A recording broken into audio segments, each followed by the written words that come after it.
आज प्यारे बाबा ने शिव जयंती को याद किया है, क्योंकि शिव बाबा धरती पर आता है उसी की यादगार शिव जयंती है। परंतु लोगों को ये मालूम नहीं कि भगवान धरती पर कब आता है, कैसे आता है और क्या आकर करता है। यादगार तो बन गई उसकी और शिवलिंग की पूजा भी की, परंतु रहस्य नहीं जानते। तो बाबा ने कहा है कि जयंती इसीलिए क्योंकि मेरा दिव्य जन्म है, अवतरित होता हूँ। और किस लिए होता हूँ? मैं आकर के तुम बच्चों को ज्ञान देता हूँ। ये ज्ञान ही गीता है और उस ज्ञान को सुनने से ही वास्तव में वो सारे रहस्य समझ में आते हैं।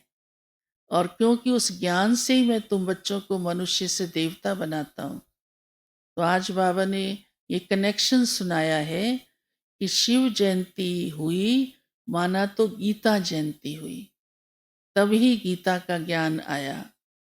जो भगवान ने सुनाया उसे ही गीता गाया कहा गया या गाया गया। और फिर जब गीता जयंती हुई अर्थात गीता का ज्ञान मिल गया, भगवान ज्ञान सागर ने ज्ञान दिया, तो उससे ही श्री कृष्ण जन्म लेता है, अर्थात श्री कृष्ण जैसे बनते हैं। सतयुग का पहला पहला प्रिंस श्री कृष्ण होगा। तो ये ज्ञान ही दुनिया को बदलने के लिए है, पवित्र बनने के लिए है। और श्री कृष्ण का राज्य आ जाता है तो श्री कृष्ण जयंती कहेंगे। पहले श्री कृष्ण नहीं हो सकता, पहले शिव बाबा आता है, वो ज्ञान देता है, फिर गीता जयंती होती है, फिर श्री कृष्ण जयंती होती है, क्योंकि तब ही हम श्री कृष्ण के लायक बनते हैं, सर्वगुण संपन्न 16 कला संपूर्ण बनते हैं। तो श्री कृष्ण जयंती मनाई जाती है। दूसरी आज बाबा ने विशेष बात कही है कि किसी भी धर्म की स्थापना का आधार क्या है, वो आप सब भी अच्छी तरह से जानते हैं। कोई भी धर्म की स्थापना पवित्रता के बिना नहीं हो सकती है। तो जो भी धर्म स्थापक आते हैं वो पवित्र रहते हैं, ब्रह्मचर्य का व्रत धारण करते हैं। लेकिन एक बात का अंतर बाबा सुनाते हैं कि वह औरों को पावन नहीं बना सकते। आत्माओं को पवित्र बनाने की शक्ति एक भगवान के पास है।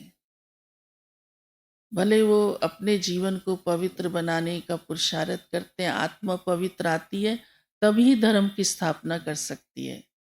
परंतु अन्यों को पवित्र बनाना, वो पावन बन जाएं, वो शिव बाबा भगवान ही कर सकता है। तो बाबा कहते मैं आता हूँ, मैं भी धर्म की स्थापना करता हूँ, लेकिन क्योंकि पवित्रता के बल से करते हैं, भगवान है ही पतित पावन, एवर प्योर है, तो वो आत्माओं को पतित पने से छुड़ाता है, पवित्र बनाता है। तब ही नए धर्म की, देवी देवता धर्म की स्थापना होती है, जो आदि सनातन धर्म है, जो आरंभ से ही चला आया है। आत्माएं उस समय देवताएं थीं क्योंकि पवित्र थे।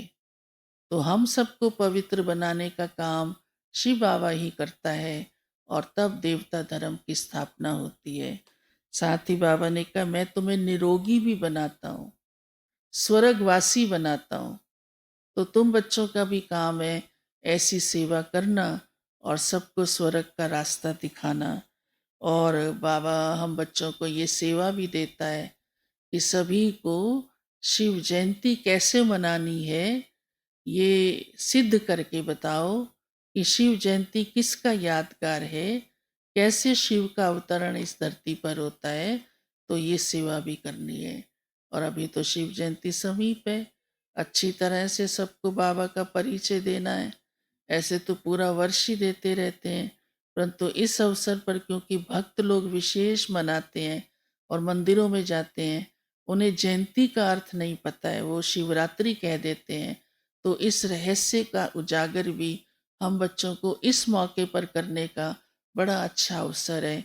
इस समय भक्तजन ये सारी बात सुनते भी हैं, क्योंकि खुद भी शिव की पूजा अर्चना आदि करते हैं, परंतु उन्हें रहस्य मालूम नहीं होता है। तो बाबा कहते हैं बाबा का परिचय दो, शिव कौन है, क्या है, कब आता है और क्या करता है।